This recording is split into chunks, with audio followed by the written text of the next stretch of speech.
존경하는 남창긴 부의장님, 선배 동료 의원 여러분, 그리고 천만 시민 여러분, 자랑스러운 서울을 위해 노고가 많으신 오세훈 시장님과 조희연 교육감을 비롯한 관계공무원 여러분, 안녕하십니까? 강동구 제5선거구 출신 김영철 의원입니다. 오늘 저는 개발제한구역의 현재의 문제점과 향후 제도 개선 방안에 대하여 말씀을 드리려고 이 자리에 섰습니다.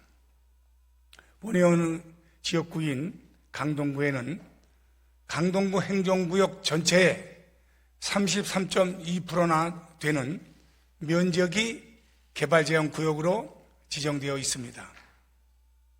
개발제한구역에 거주하고 계신 주민들과의 대화를 하면서 이분들이 겪고 있는 고충과 애로에 대해 소상히 파악하게 되었으며, 이에 저는 개발제한구역 관리 방안에 대해 깊은 문제의식을 가지게 되어 오늘 이 자리에 섰습니다. 먼저 이해를 돕고자 개발제한구역의 지정 및 제도 변천에 대해 간략히 설명을 드리겠습니다.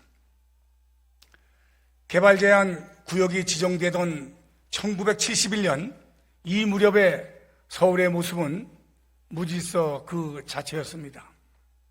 사진으로 보시는 바와 같이 당시 청계천, 중량천을 비롯한 하천변은 무허가 판자촌으로 뒤덮여 피난민촌을 방불케 하였습니다.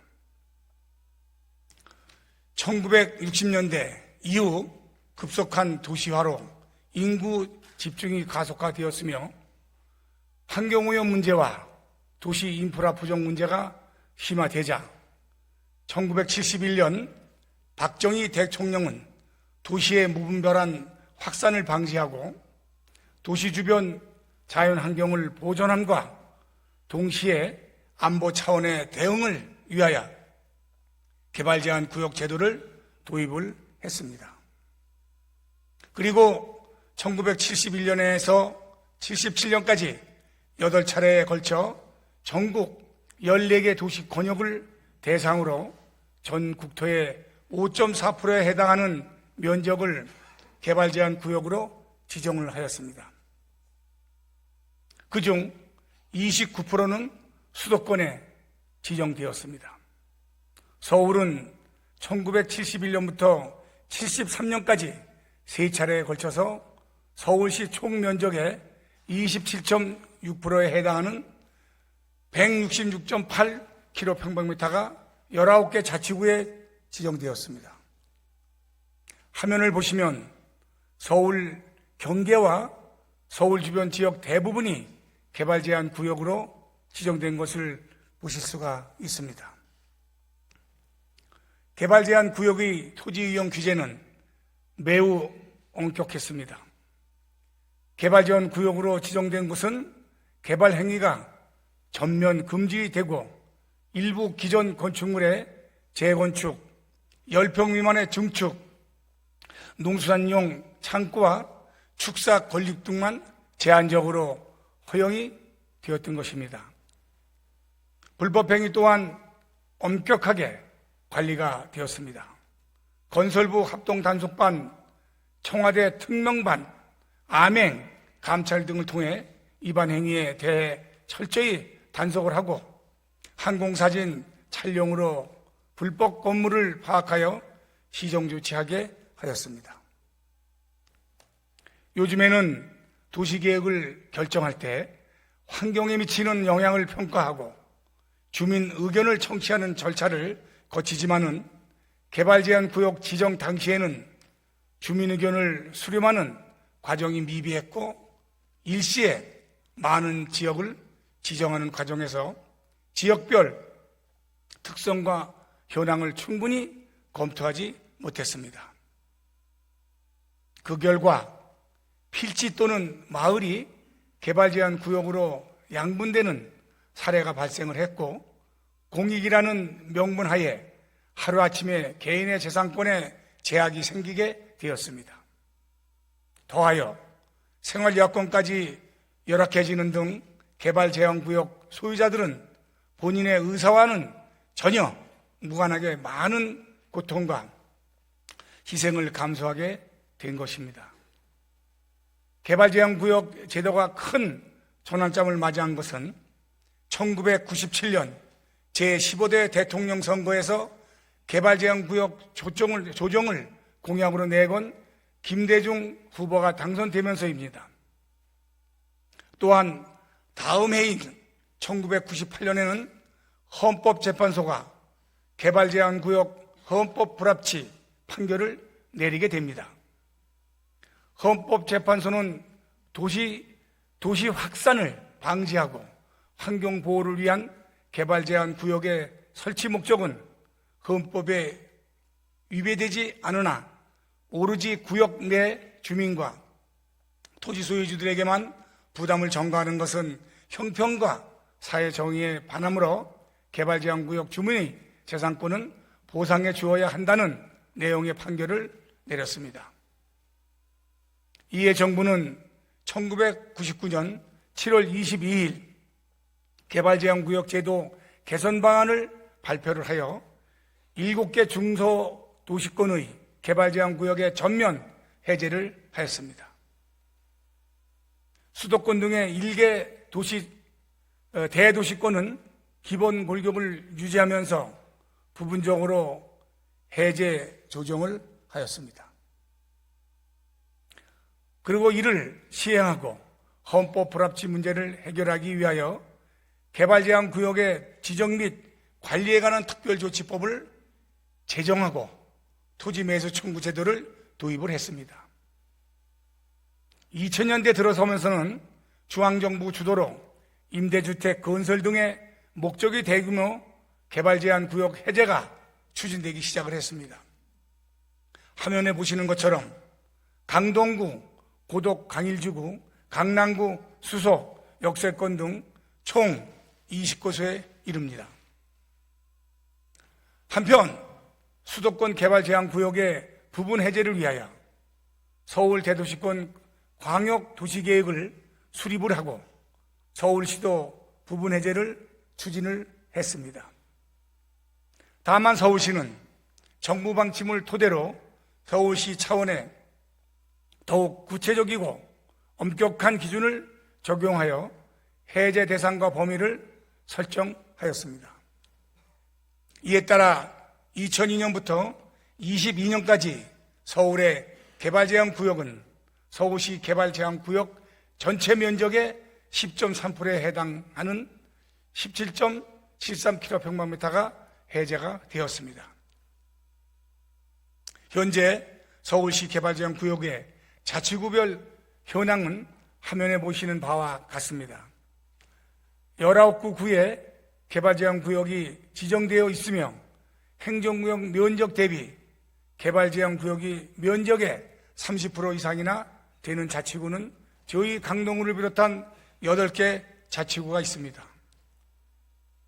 다음으로 서울시 개발제한구역 유형별 해제 현황을 보면 이 중 국책사업을 위해 국토부가 해제한 비중 59.4%이며 100호 이상의 집단 취락지구에 대한 해제가 32%, 추모공원 조성 등 지역 현안 사업 등에 대한 해제가 4%. 이 중 집단 취락지역 해제란 집단 시가화되어 있었으나 개발제한구역 지정으로 불편을 겪던 주민들을 위한 해제였던 것이 보이지만 실상은 표에서 보시는 바와 같이 은평 뉴타운 사업, 강일지구, 노원구 백사마을 등의 공공도시개발 사업지구 내에 포함된 집단 취락지구 마을 해제가 큰 부분을 차지하고 있습니다. 이를 제외하고 나면 개발제한구역 내에서의 실제 주민불편 해소를 위한 해제는 매우 미비합니다. 결과적으로 서울의 개발제한구역 해제는 서울의 주택난 해소 명분으로 대부분 해제되었을 뿐 기존 개발제한구역 주민들의 불편은 여전한 상황이라는 것을 알 수가 있습니다. 존경하는 남창진 부회장님과 선배 동료 의원 여러분, 그리고 오세훈 시장님과 관계공무원 여러분, 개발제한구역은 당초 지정 목적인 무질서한 시가지 확산을 방지하고 수도권의 성장 관리에 큰 도움을 주었으며 대도시 주변의 자연환경을 보존함으로써 도시민에게 허파의 구실을 하는데 크게 기여한 것이 사실입니다.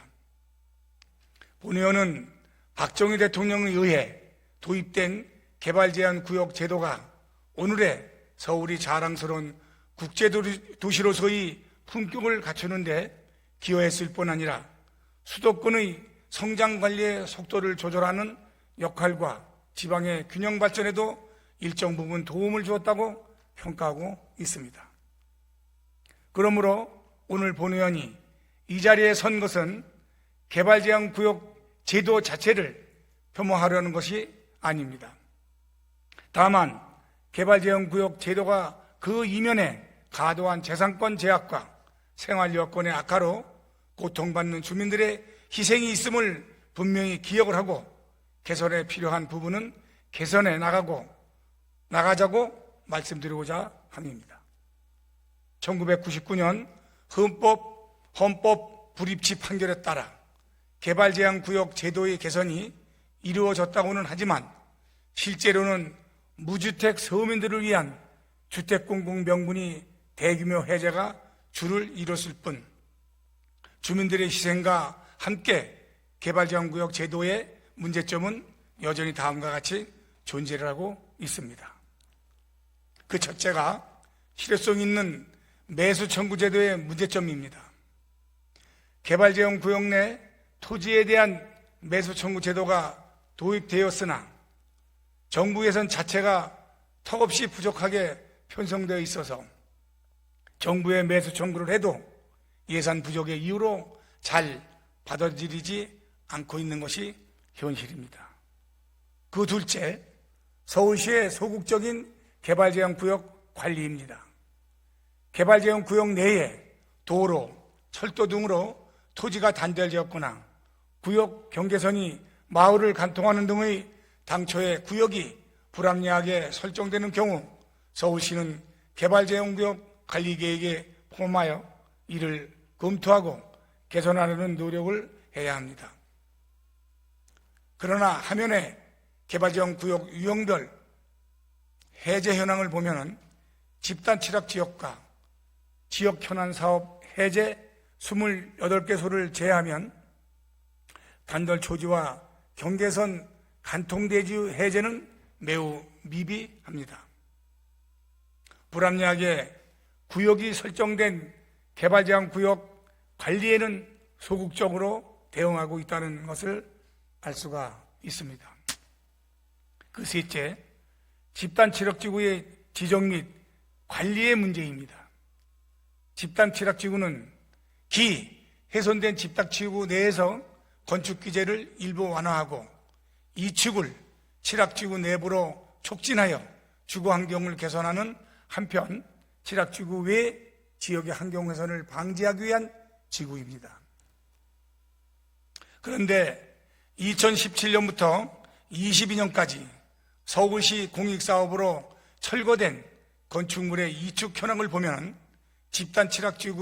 집단취락지구의 이축은 총 59건 중 단 2건으로 나머지 57건은 모두 취락지구 외 지역에 이축된 것으로 나타나고 있습니다. 왜 이런 현상이 발생이 됐을까요?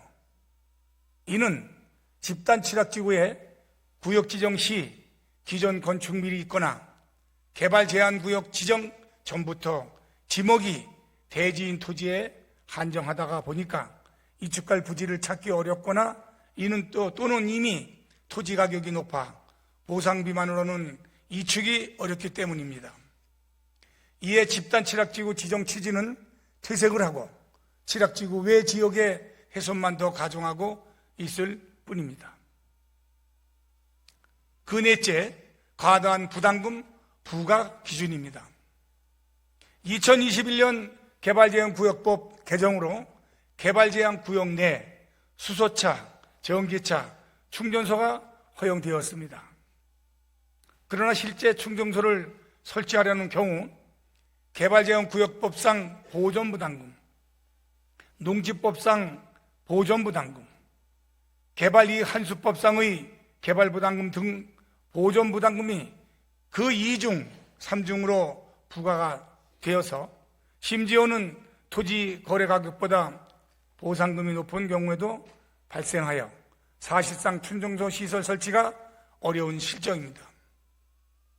온실가스 감축을 통해 탄소 중립 추진이라는 대의 실현을 위해 법 개정을 통해 충전소 설치를 허용을 했으나 결국 탁상 행정에 그치고 있으니 안타까울 따름입니다. 그 5번째, 과도한 개발행위 규제입니다. 개발제한구역에서 일반 음식점이나 휴게소, 휴게 음식점을 창업하라고 하면은 5년 이상 거주자야만 가능합니다.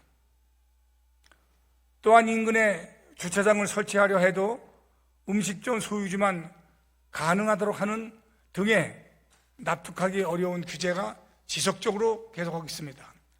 소유주가 하면은 보존이고 임차인이 하면 훼손인 것인지 정말 이해하기가 어렵습니다. 이 외에도 개발제한구역 제도는 여전히 많은 문제점을 가지고 있습니다. 구역 내 주민의 불편 또한 여전합니다. 이에 본 의원은 오세훈 서울시장님께 개발제한구역 제도에 대한 몇 가지 질문을 드리고자 합니다. 오세훈 서울시장님은 발언대 앞으로 나와주시길 바랍니다.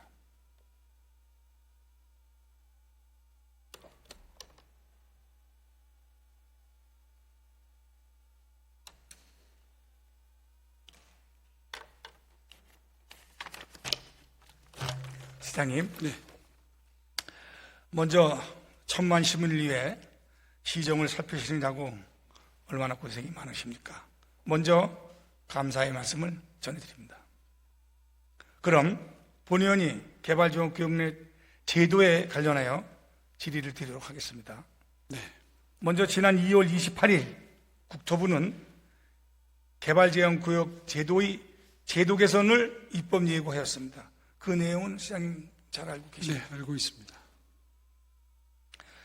화면에 보이는 그 바와 같이 제도 개선의 주요 내용은 비수도권 지자체의 개발제한구역 해제 권한 확대입니다.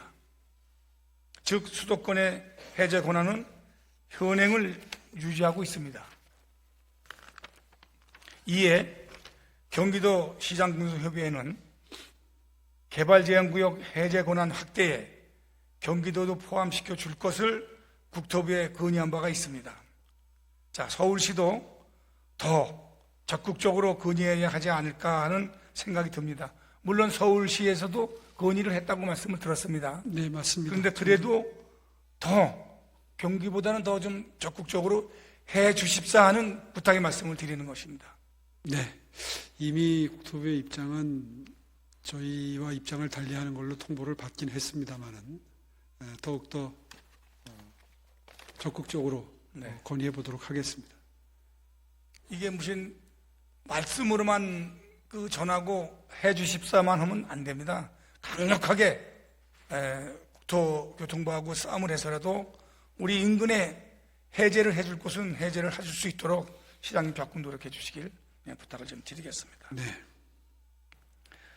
본 의원은 우리 서울시도 시장의 개발제한구역 해제 권한이 확대될 수 있도록 국토부에 적극적으로 건의하실 것을 요청을 드리면서 시장님의 개발제한구역에 대한 견해를 여쭤보고자 합니다. 개발제한구역 제도에 대한 전문가 집단의 견해는 이렇게 3가지로 나눠서 살펴보고 있습니다. 그 첫째는 개발제한구역 보존론입니다. 다수 시민의 쾌적한 생활환경 보전과 도시의 과밀화를 막기 위해 부작용이 있더라도 강하게 유지되어야 한다는 입장이 하나 있고요. 그 둘째는 해제론입니다. 현재의 관리 방안으로는 개발 제한 구역의 근본적인 문제 해결은 어려우므로 현 제도를 해제하고 새로운 제도로 재탄생하자는 입장이 한 가지 있고요. 그 셋째는요, 조정론입니다. 개발 제한 구역의 장점을 살려서 제도를 존속하면서 불합리한 부분은 개선을 하고 개발 압력에 대해서는 연성적으로 관리하자는 방안이 있습니다. 우리 시장님께서는 이 세 가지 견해 중 어느 입장에 속하십니까? 예, 굳이 분류하자면 세 번째 입장, 다시 말해서 그린벨트 제도의 골격을 유지하면서 불합리한 부분이나 주민 불편 사항이 야기되는 부분에 대해서는 미세 조정을 해나가는 것이 가장 바람직하다고 생각합니다. 그렇죠. 네. 그래서 시장님의 이제 의견을 잘 들었습니다. 개발 제한 구역의 취지를 잘 살려나가면서 불합리한 부분에 대해서는 개선해 나갈 수 있도록 정책을 마련해 주시고, 개발 제한 구역의 세부 문제점에 대해서는 우리 조남준 도시계획국장님께 이어서 질문을 하도록 하겠습니다. 시장님 잠시 자리로 돌아가 주시기 바랍니다. 다음은 조남준 도시계획국장님 나와 주시기 바랍니다. 국장님. 네. 서울시 도시계획의 발전을 위해서 늘 애써주셔서 감사하게 생각합니다. 국장님께는 저희 강동구 지역의 개발제한구역 사례를 설명하면서 질문을 좀 드리도록 하겠습니다. 국장님, 화면에 보는 지역은 둔천동 중앙보훈병원 지역의 개발제한구역의 현황입니다. 한번 보시죠, 페이지를. 네. 보셨습니까? 네. 기억하실 수 있어요? 의원님께서 지난주에 이런 질문을 하신다라고 말씀을 주셔가지고 금요일 날 저희가 주말을 이용해서 현장을 한 바퀴 돌아보고. 진짜요? 한번 현장을 돌아보고 말씀하신 것에 대해서 충분히 머리에 놓고 오늘 답변서에 썼다는 말씀을 드리겠습니다. 아이고, 고맙습니다. 잘 다녀오셨습니다. 거기에 대해서 개발제한구역 주변은 지하철 9호선과 중앙보훈병원 그리고 2025년 12,000세대가 입주 예정인 둔천주공 재건축 아파트 단지가 있고요. 그리고 제2종 일반 주거지역 등의 기존 시가지가 연접하여 있어요. 개발이 매우 활성화되고 있습니다. 그리고 개발제한구역 내에는 하회마을과 둔천마을 그 두 곳의 집단 취락지구가 지정되어 있습니다. 본 개발제한구역은 보훈병원이 당초 600병상에서 995병상으로 중축되면서 대규모로 환경이 훼손되었습니다. 그 점에 대해서는 알고 있습니까? 네, 알고 있습니다. 네. 그래서 2007년 강일 고독지구가 공공개발되면서 수용으로 철거된 건물의 이축이 대부분 본 개발제한구역 내로 이축이 되어서 현재 녹지가 많은 부분 훼손된 상태입니다. 이에 저는 해당 개발 제한구역은 이미 주변 지역의 개발이 활성화되어 있고 현재 구역 내 토지 훼손이 많이 진행되어서 개발제한구역 본연의 기능에는 부합하지 못하고 있다고 생각합니다. 국장님이 보시기에 이 구역의 현재 여건이 개발제한구역 기능을 잘 수행할 수 있다는 것으로 보이시는지 말씀 좀 해주시기 바랍니다. 네, 개발제한구역은 의원님께서도 말씀하셨다시피 재난경 보존 및 도시의 무질서한 확산 방지를 위한 목적으로 1970년대 초반에 지정이 되었습니다. 그런데 그 이후에 이제 도시에 대한 부분들이 확산이 되고 시가화가 확산되면서 중앙보훈병원이 개발제한구역 지정 이후인 1983년도 개원을 했고 그 이후에 이제 집단취락 지정, 그 다음에 또 여러 가지 지하철역이 건설되는 등 과거와는 많은 좀 변화가 좀 있는 것 같습니다. 그래서 그 동안은 나름대로의 개발제한구역에 대한 역할과 기능을 충분히 이제 수행했다고 이제 판단하고 있습니다만은 기성시가 연접돼 있으면서 여러 가지 개발 압력도 있고 이제 앞으로의 상황에 대해서는 조금 더 저희가 들여다보고 개선할 점이 없는지 살펴볼 시점은 되었다고 이제 판단하고 있습니다. 네. 한 번도 뭐 그쪽 지역에 대해서 이렇게 이렇게 생각해 보시고 그런 건 없었죠? 여태까지? 네, 뭐 특별히 저희가 이제 아까 쭉 일련의 개발정책 과정을 말씀해 주셨습니다만은 개발정책 관련돼서는 저희가 대규모 집단 취약에 대해서는 해지를 하고 그 중소규모 취약에 대해서는 취약지구 지정 등을 통해서 주민 불편에 대한 해소들을 하고 또 일부 관통 토지 대지라든지 이런 부분들에 대한 미세적인 조정은 있었지만 큰 틀의 어떤 변경과 관련된 부분들은 저희 서울시의 기본적인 큰 원칙이 가급적 기성 시가지에 대한 재건축을 통해서 주택 문제를 해결하고 개발지역구역이 가지고 있는 미래적 유보지 성격으로서 좀 더 주민 불편함은 있지만 좀 더 중장기적으로 보존해야 된다라는 큰 원칙하에 뭐 일부 주민 불편이 있었던 것들은 사실이라고 이제 판단하고 네, 있습니다. 특히 좀 관심 좀 가지시고 네. 쳐다봐 주시고요. 네. 그 다음은 그 구역 내 집단 취약지구에 대해 이제 질문을 드릴 텐데요. 네. 앞서 말씀드린 것처럼 본 개발제한 구역 내에 화해마을과 둔촌마을 두 개소의 집단 취약지구가 지정돼 있죠. 네, 그렇습니다. 네네. 자, 국토교통부 기준으로 집단 취약지구에는 최소 해제 요건은 주택호수 20호 이상입니다. 네. 그렇죠? 네. 국토교통부는요. 네. 그런데 서울시는 주택호수 100호예요. 네. 100호 이상을 기준으로 요건으로 정하고 있어서 집단 취약지구 해제가 되지 못하고 있습니다. 자, 서울시의 과도한 규제로 결국 주민들의 피해만 증가하고 있는 것이 아닌가 하는 생각이 드는데, 국장님, 서울시가 집단 취약지구 해제에 대해 너무 과도한 규제를 하고 있다고 생각하지는 않습니까? 사실은 이제 개발제한구역이 이제 97년, 8년 이후에 2000년대 초반에 이제 아마 일부 지방 도시들은 해지를 했고, 이제 서울시 같은 경우에서는 초기서부터 300세대 정도를 기준해서 이제 운용을 하다가 그 이후에 100세대 정도까지 내려온 것이 아마 2000년대 초반으로 알고 있습니다. 그와 관련돼서 이제 시에서도 이제 그것을 좀 타 지자체처럼 하향을 좀 조정하자라는 여러 가지 개발 압력이 있었던 것도 이제 사실입니다만은 그간의 개발 제한과 관련된 서울시의 큰 원칙과 방향에 대한 부분들이 주민 불편에 대한 문제는 해소하되 개발 제한 해제에 대한 부분들은 최소화하자라는 사회적 합의와 이제 저희 서울시 정책적 판단이 있었기 때문에 현재로서는 100호에 대한 부분들로 저희가 운영을 하고 있고요.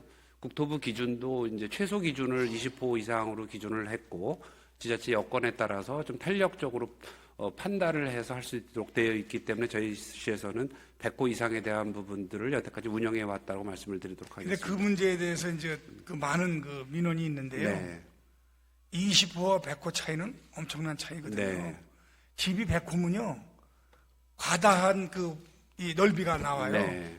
근데 거기에 그 취약지구를 어떻게 풀어요? 그게 다 100호 찰 때까지. 네. 근데 그래서 20호는 적당한데 그럼 서울시는 20호는 말고 그럼 50호 정도는 해야 되겠다. 뭐 이런 안을 좀 내놔야 지금까지 발전된 곳에 조금이라도 이게 취약지구가 풀리는 것인데 네. 100호를 기준하고 있으면 그 100호라는 게 이게 웬만해서는 취약지구가 풀리지 않아요. 네. 다시 한번 검토해 주시기 바랍니다. 네, 의원님께서 뭐 이렇게 본회의 등을 통해서 여러 가지 문제점들을 제기해 주시고 저희도 다양한 의견들을 들어서 조정에 대한 필요성이 있다라고 하면 적극적으로 검토하도록 하겠습니다. 네.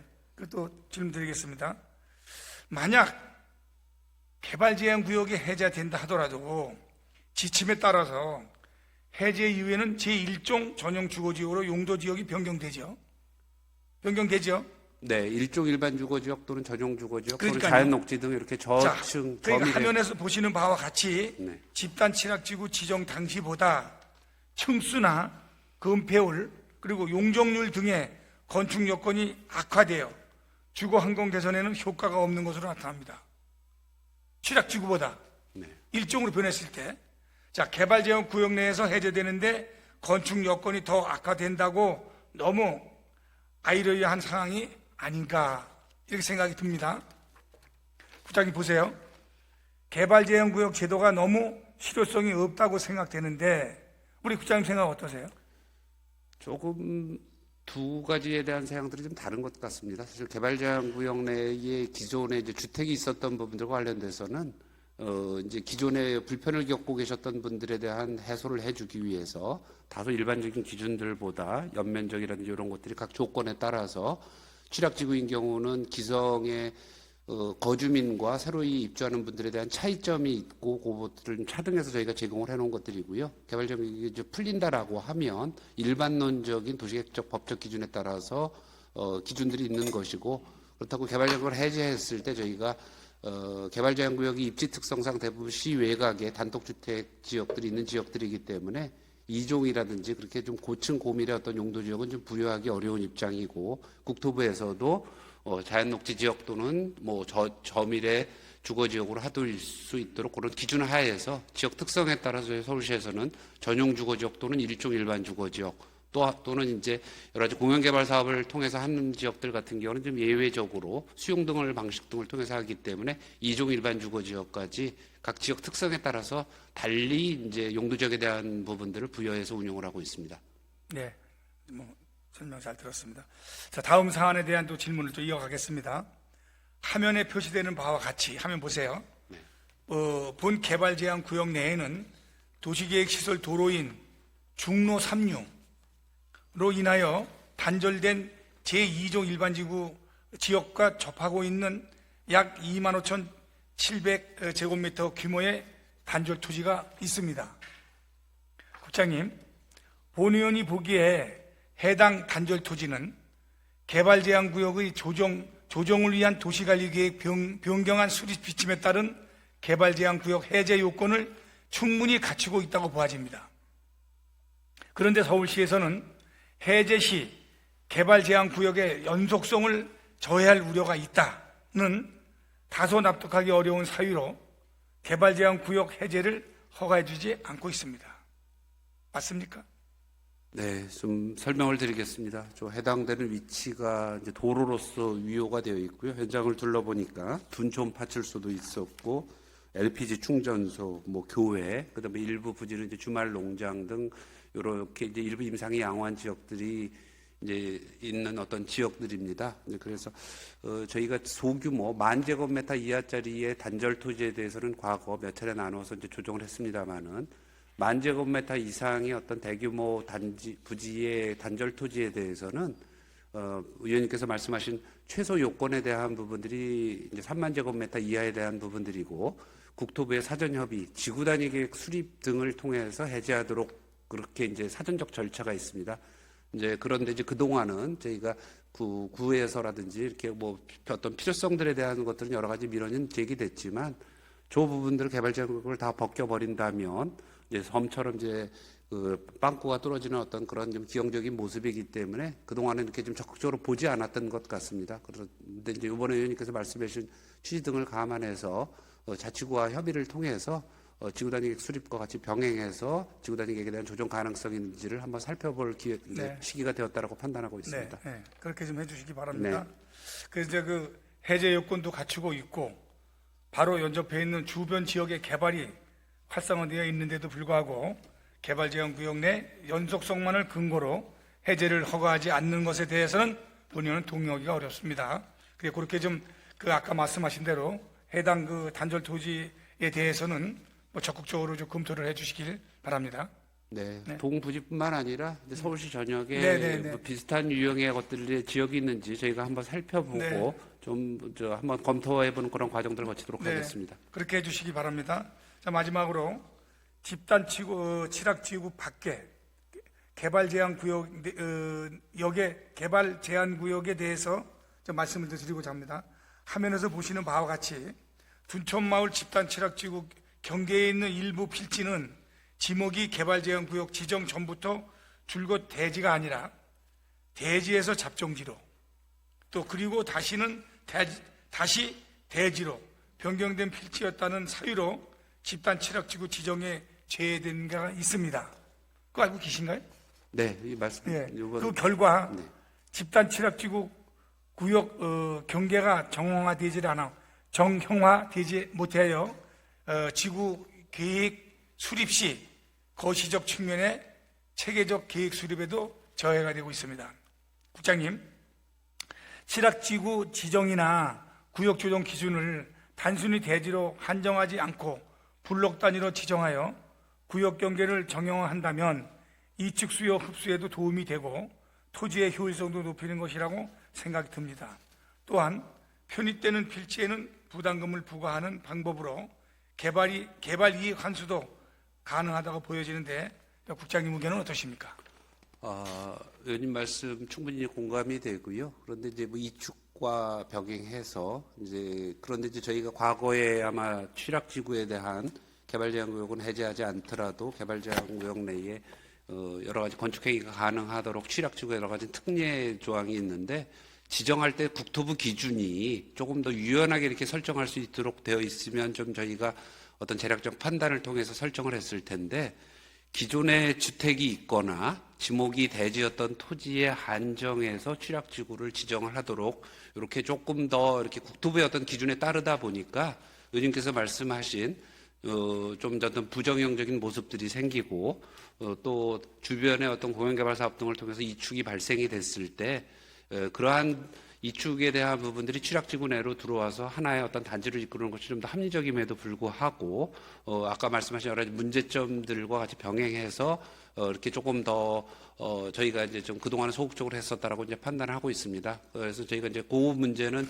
저희 서울시 혼자 판단할 수 있는 문제가 아니기 때문에 저희가 국토부에 이러한 문제점들이라든가 이런 것들 제도 개선을 통해서 상위 기준을 좀 개정하고 그 이후에 병행해서 지침 개정과 병행해서 저희가 조정에 대한 가능성을 보고 그렇게 조정을 할 때에는 주변의 어떤 이축에 대한 예상까지 좀 포함해서 좀 더 포괄적으로 설정하는 방안을 마련하도록 하겠습니다. 네. 또한 그렇게 할 때 이제 개발 이익의 환수에 대한 부분들이 현재 규정상으로는 개발제한구역 지역 및 관리에 관한 특별조치법이 상당히 좀 엄격하게 운영이 되어 있기 때문에 그런 방안들도 저희가 같이 국토부에 건의하고 운영을 해나가도록 하겠습니다. 네, 국장님 지금까지 그 답변해 주신 사안들에 대하여 다시 한번 깊이 고민해 주시고 불합리한 부분에 대해서는 개선해 주시기를 부탁드립니다. 수고하셨습니다. 네, 자리 돌아가시기 바랍니다. 우리 시장님 다시 한번 발언대로 좀 잠깐만 나와 주시기 바랍니다.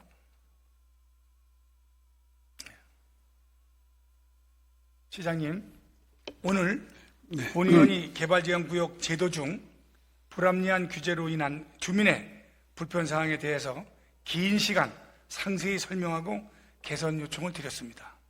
이에 서울시의 과도한 규제에 대해서는 부디 완화하여 주민 피해를 최소화해 주시고 불합리한 규제 중 정부 관련 사항에 대해서는 국토교통부에 적극 개선 요청을 해 주시길 시장님께 다시 한번 강력하게 부탁드립니다. 마지막으로 말씀해 주시기 바랍니다. 예, 오늘 아주 심도 있게 연구를 많이 하셔서 지역 구민 여러분들의 불편을 해소하기 위해서 최선을 다하시는 의원님 모습에 참 깊은 감동을 받았고 공감을 할 수 있었습니다. 의원님 간곡하신 당부 말씀 잘 새겨서 어떻게든 반영될 수 있는 방법을 찾아보도록 하겠습니다. 예, 시장님 감사합니다. 네. 장 시장님 수고하셨습니다. 들어가셔도 좋습니다. 네.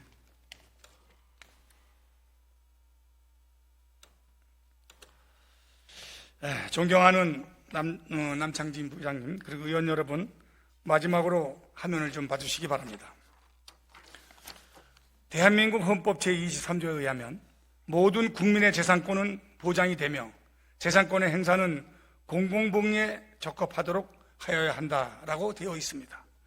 개발제한구역 제도 역시 공공복리를 위해 마련되었으며 이에 국민의 재산권의 제한을 가할 수 있는 것입니다. 다만 제3항에 의하면 공공필요에 의한 재산권의 수용, 사용 또는 제한 및 그에 대한 보상은 법률로서 하되 정당한 보상을 지급해야 한다라고 되어 있습니다. 즉 공공필요에 의한 재산권을 제한한 경우에는 적당한 손실보상이 반드시 지급되어야 하는 것입니다. 헌법 제23조 의미를 다시 한번 새기면서 개발제한구역 주민들에게 더 이상의 일방적인 피해가 아닌 정당한 보상이 반드시 지급될 수 있기를 바랍니다. 이상 시정 질의를 모두 마치겠습니다. 긴 시간 경청해 주셔서 감사합니다.